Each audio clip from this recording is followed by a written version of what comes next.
Welcome to Tower Talk Business Radio on the voice of Nassau Community College 90.3 WHPC. Tower Talk Business Radio brings you conversations with the top business minds on Long Island and around the nation, including expert consultants and small business owners who have found success, but are also willing to share their top tips, failures, and give gritty, matter-of-fact advice based on their first-hand experience. And now, let's get down to business with Tower Talk Business Radio, powered by the Nassau Community College Foundation. Hello and welcome to Tower Talk Business Radio, powered by the Nassau Community College Foundation. My name is Ray Schwetz, AVP of Nephew Business Banking, along with Donyshia Boston Hill, CEO, Keeper of the Brand Marketing and Digital Agency.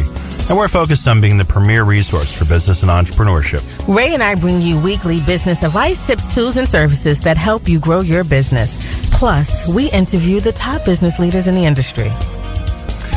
So, it's another week.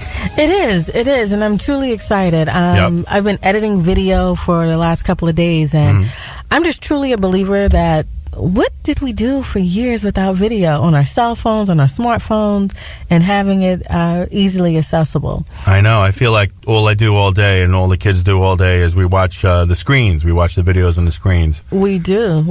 So I think video is definitely an effective form of communication and needs to be integrated in every aspect of marketing. And that's a little quote that I saw from James Weedmore. Very nice. Wow. It's true. It needs to be everything. And I think we have a little help with that today, because helping provide us with business empowerment is our guest, Adrienne Nicole, CEO of Adrienne Nicole Productions. Now, Adrienne Nicole is an Emmy-nominated producer, writer, director, and she's recorded her first interview at age 6. She knew that storytelling was her passion, and she has a powerhouse brand that produces video content for A-list clients, including Walmart, Ford, TV One, Merck, and the Arthritis Foundation, and more. I've heard of a few of those. In addition to the Emmy nomination, she received an Achievement Award from the New York Association of Black Journalists for her work on MTV's Growing Up Black in America. A lupus patient and advocate. She served as president for the SLE Lupus Foundation, the Young Leadership Board, and has become a highly respected public speaker, panelist, and lecturer, moderating worldwide conversations on balancing everyday life and diagnosis. Whew! So, welcome aboard, Adrienne. Thank you so much for having me. Very cool to have you on the show today. So you're going to help us with all things video, right? That's the plan. I'm going to do what I can. Now, how'd you get started with this? Okay, well, I mean, I can take this way back, actually all the way back to high school. I went to a specialized high school in New York City, in Brooklyn Tech, and majored in media back then. I figured out essentially exactly what I wanted to do when I was around 16, which is kind of early, and went into broadcast journalism at the University of Maryland and started off as a news producer. And actually, even before I graduated, I started working at Chappelle Show and at Showtime at the Apollo on my summers and winter breaks off of college, and got a really early look into what production looked like, what it was like to work in TV, how to interact with people and talent. And when I graduated and started working at a local news station, I sort of had a little bit of experience already, but I was a 21-year-old at the helm of a 6 p.m. news show in Allentown, Pennsylvania. So, you know, I wasn't doing it in New York, but, you know, my first gig was out in Allentown. And after a year of doing that, when my contract was up, I realized I don't want to do this anymore. Like, I was chasing ambulances, and it was exhausting and frankly kind of depressing. So I took a 180, went into entertainment news, and came back to New York. And so I started working at MTV and doing their news and docs and their 15 to the hours, which don't exist anymore.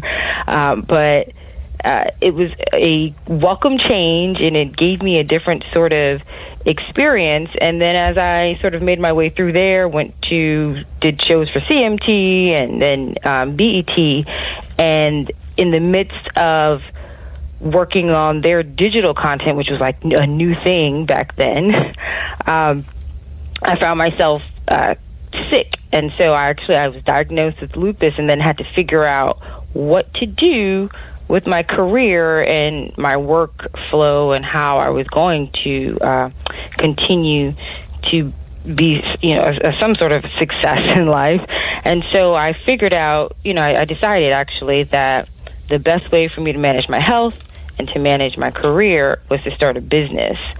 And that initially, gave me the flexibility to be able to take care of me and then also take care of my livelihood. And it has been an amazing ride since. There have been ups and downs in the business. There have been ups and downs in my health, and my health has been amazing since I started the business. So I think this is part of helping me out there. But that's a lot of bit about me, and that's how I started Adrienne Nicole Productions. Is really out of a need and not necessarily a deep desire, but it turned into something that I love and that I just could not imagine doing anything else right now. Now, Adrienne, we see you on ad campaigns all over New York City, spearheading the MWBE New York City, contracting campaigns that they have out there. Tell us a little bit about that journey, because that's just a whole different world when it comes to having a business and entrepreneurship. Yeah, so I certified the company a year after it was established. I came through the city's Fast Track program, and for those who don't know what the Fast Track program is, it is I think it's a 2-week-long program where they essentially set you up for your business. So you go through, you get through with a business plan, you develop your marketing plan, you talk about target markets, you learn how to pitch yourself and all of that. And they were very adamant about promoting the MWBE program. So I knew about it very early on in the business. And so once I certified, I kind of was like, all right, cool, I'm certified. Now I can get contracts. And that's not exactly how that works. You mean they didn't just come rolling in? I'm like, what happened? I thought because I signed the papers, I'm good to go. The city should be calling me every day. That didn't happen. And so I, figured out how to, what the process really was. And the same way I had to market to my corporate clients, I needed to market that same way to the government. And, after sort of beating the pavement, pounding the pavement, and connecting with folks at SBS Small Business Services, and being strategic about how to target certain agencies and connect with procurement officers and figure out how to respond to RFPs and discretionary contracts and what all of these different things mean. I began to see success in acquiring contracts. There is a process to all of this, and I always encourage people to outline the way they're going to approach the government, just because it's different. The proposals you develop are going to be a little different. The loopholes, not loopholes, but the exact science that there is to filling out or responding to an RFP is a real thing. You forget to dot that I, you are out of there. So I found success, and now I've worked with the New York City Emergency Management, with the Department of Consumer Affairs, the Commission of Human Rights, Department of Health, and they have been very good and consistent clients.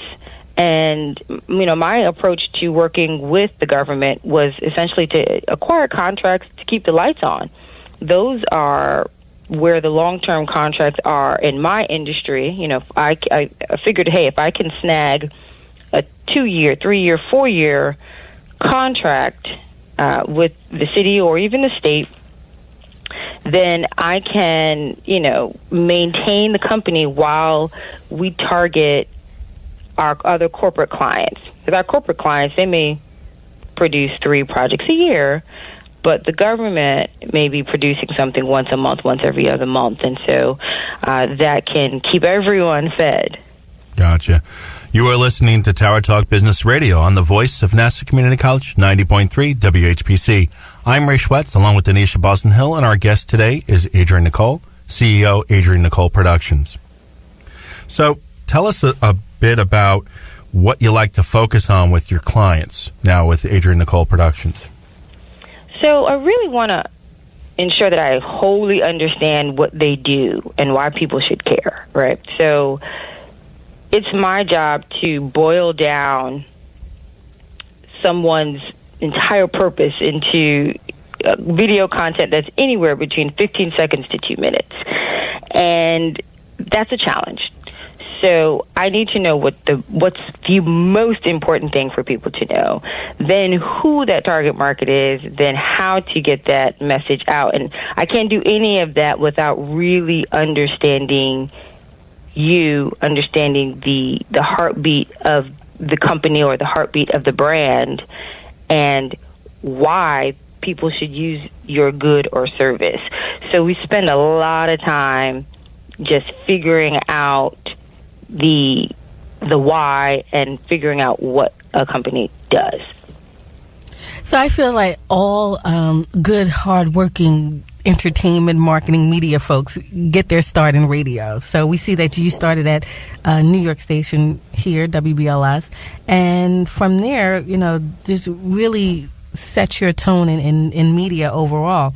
But can you share with us just, your overall creative thought process of, and what you've learned along the way that you've taken to Adrienne Nicole from working with some of these major brands, from working with MTV, CMT, and BET? Yeah, so I think that starting with the big companies really set a level of professionalism, a level of being the best, having to bring my best to the table, having to be extremely creative from a very early point in my career. And it really set me up well for dealing with other clients that, may be smaller, that may not have the same background knowledge as a WBLS, as an MTV. I'm not really, I really wasn't bringing all of my expertise to them in the beginning. They were teaching and honing me and helping to build me as a professional, since they were well-oiled machines by the time I got there. So I think that it just really forced me to take things up to the next level. I mean, when I started the company, was able to start the company with a very high level of production quality, because I launched with people who were editing and shooting for me at MTV, and to be a rookie company with that sort of talent really set us apart from a lot of our competition. So I am very thankful to the experience and the relationships that I was able to build starting sort of at the big, with these larger companies. You are listening to Tower Talk Business Radio. Our guest today is Adrienne Nicole, CEO of Adrienne Nicole Productions. My name is Donyshia Boston Hill, along with Ray Schwetz on the voice of Nassau Community College, 90.3 WHPC. As an 18-year-old, I let my mistakes kind of take over my life. I was 0.5 credits away from completing high school, and I didn't do it. 10 years later, at age 28, Jackie finished her high school diploma. When I found out that I was pregnant, I know that I had to do something for myself if I wanted to make her a better person and provide a better life for her. My family never stopped pushing for me to be better because they knew what I could become and who I could become as a person. My support team is amazing. The educational director, my sister, and even my 7-year-old daughter has just been more than the support that I could ask for. I've been given an opportunity, and I'm just thankful for it. No one gets a diploma alone. If you're thinking of finishing your high school diploma, you have help. Find free adult education classes near you at finishyourdiploma.org. That's finishyourdiploma.org. Brought to you by the Dollar General Literacy Foundation and the Ad Council. And welcome back to Tower Talk Business Radio on the voice of Nassau Community College, 90.3 WHPC. We're powered by the Nassau Community College Foundation. I'm Donyshia Boston Hill, along with Ray Schwetz, and our guest today is Adrienne Nicole, CEO of Adrienne Nicole Productions. Okay, Adrienne, before we ask you more business questions, I have to put on my fanboy hat here and ask you about the Chappelle Show. Do you have any cool stories or anything about working on that show that we could hear about? Oh, gosh. Ooh, let me see. What can I say? What are you allowed to say on radio? Right, that won't get us kicked off the air. I know. That's why I'm trying to think about that. Well, I actually worked on the pilot. Okay, so yeah, this is the right stuff. Okay, so otherwise you could just message me separately. But right, no, go ahead. I might have to send you a text. It was a fun show, a really fun crew, and I worked on the pilot. Like I said, I was still in college, so I was a casting assistant, and we had did not cast enough extras for our pop copy episode. And if you're a fan, if you're fanboying right now, you should know Pop Copy. It's one of the more popular episodes, and I found myself on camera. So we ran out of people, so we had to pull from the crew, and so I had like a cameo in the background. I was the one fiddling with the copier. So it was so exciting and cool, and a couple people recognized the back of my head, which was really random. But that was cool. My first, entree to being on camera. There you go. No, Chappelle Show is good times. I worked with Ashley Larry for a couple of years. Oh, wow. Awesome. That's very cool. All right. I appreciate that just because I had once you mention that, I'm like, I have to slip it in somehow. No worries. So thank you for that. Now, getting back into the business of things, tell me how you've impacted some of your clients, because obviously, fitting a story into a 2-minute video, it's got to be really tough.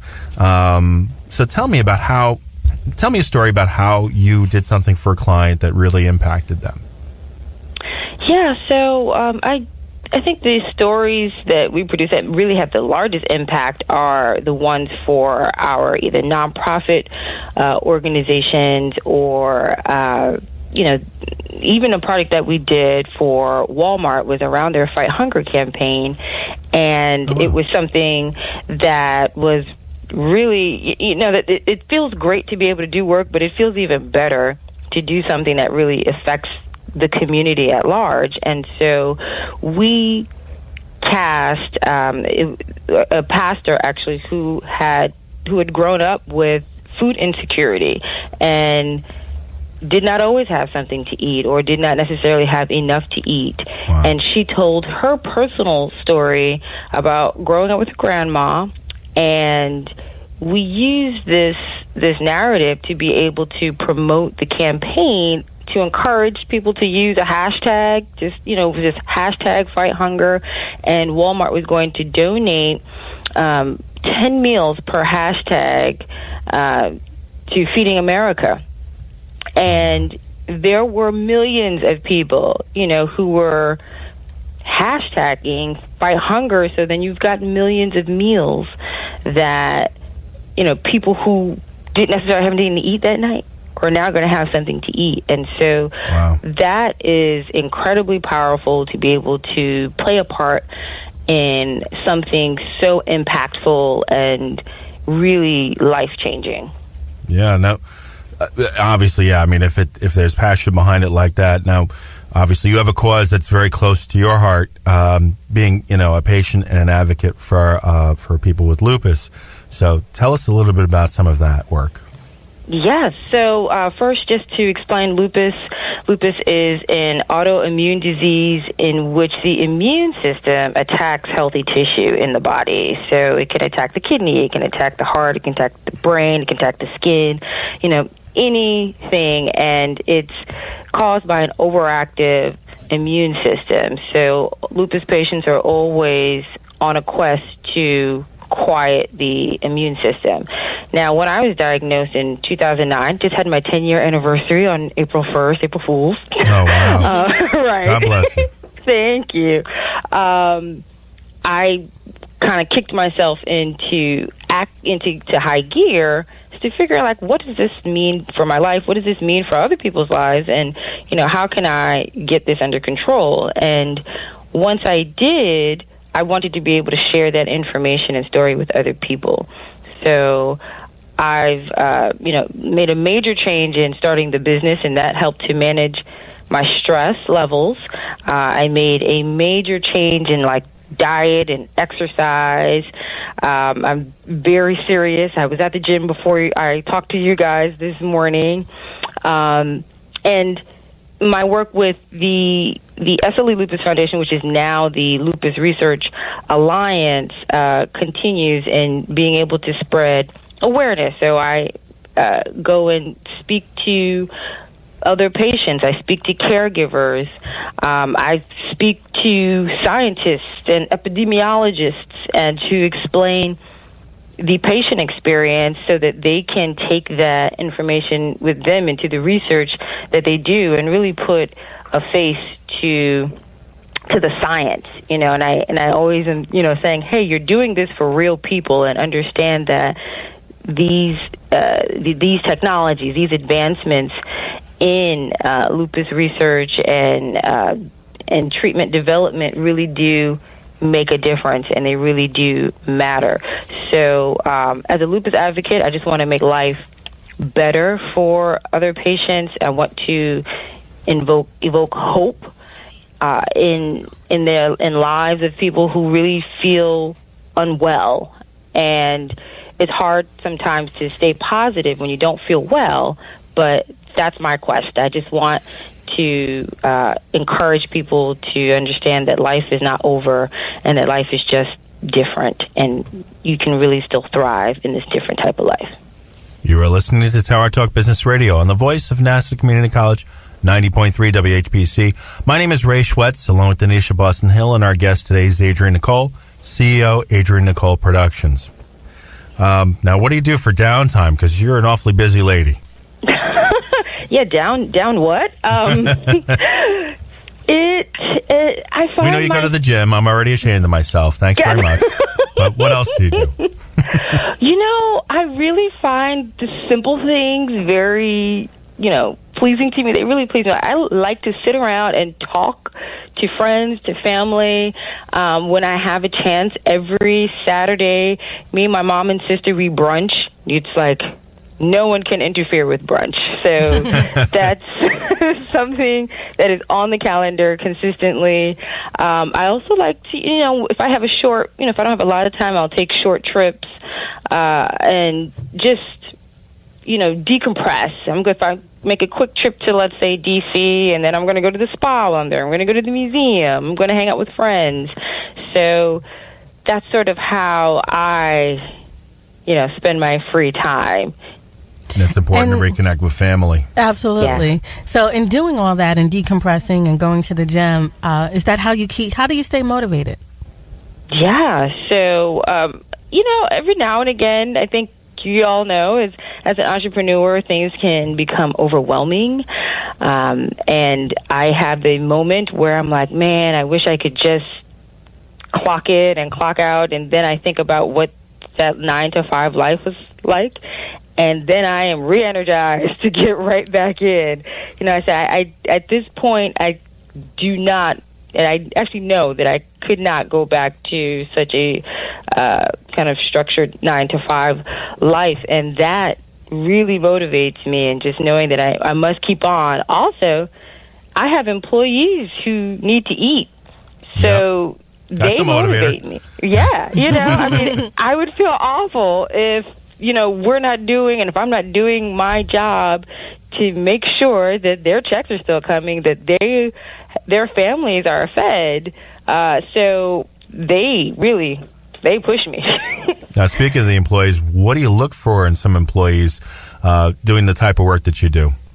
Yeah, so, I guess part of the beauty of this industry is that it does require specific skills, right? So you either know how to shoot or you don't. You know how to edit or you don't.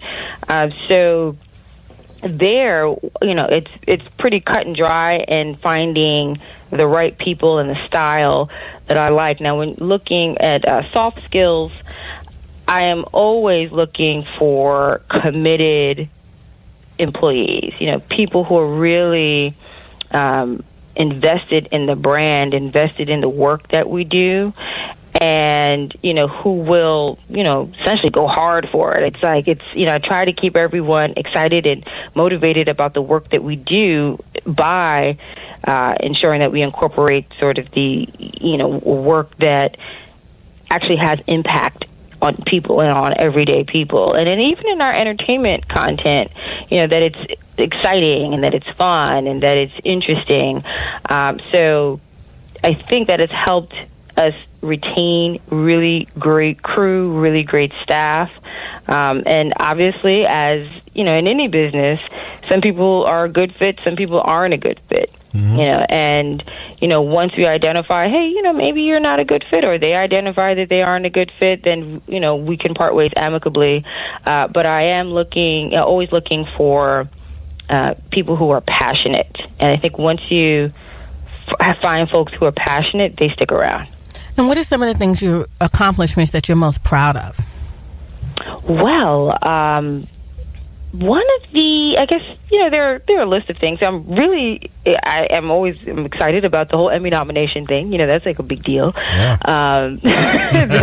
That was exciting, and I hope to acquire some more, moving on in my career. But really, the two things that I'm really proud of are, just my lupus advocacy is a major part of my life, and in talking to people and understanding how they are truly either motivated or encouraged by something that I've said or something that I'm just doing in my life really warms my spirit. Like, it's just, it feeds me. I really thrive on that. Another project on the business side, when I produced True Life, I'm an alcoholic. And we followed this young lady who was drinking her life away. And it was sad. It was really hard to watch. It was hard to film. But afterwards, we had a good talk with her. And we said, now that the cameras are down, we can't interfere with a doc while you're shooting. But once the cameras were down and we were wrapped, we were like, you've got to change, your life. And after she saw herself on camera, she dropped alcohol. Wow. And to do work that has that sort of impact is like mind-blowing. It's like this woman was going to drink herself to death. She was doing such dangerous things that we couldn't even follow her doing, because we weren't going to put ourselves in that situation. But she changed her life because we put a mirror in her face, and so I'm incredibly proud of that. That is great. Well, as we close, what's the best way for you to be contacted? Yeah, so you can reach out to me on producedbyanp.com is the website, producedbyanp, and you can use that as a handle on Instagram, Twitter, and Facebook. So Produced by AMP. You can get us there. Thank you. Well, thanks for being with us. My name is Ray Schwetz, along with Donyshia Boston Hill, your co-hosts and producers. The creative director of Tower Talk Business Radio is Rudy Breedy. This is an NCC Foundation Business Leaders Council production. Visit ncc.edu/WHPC for more information. Available on iHeartRadio as a podcast on iTunes, Android Podcast, and Spreaker. This has been Tower Talk Business Radio, powered by the Nassau Community College Foundation on the voice of Nassau Community College, 90.3 WHPC. We'll talk with you next week.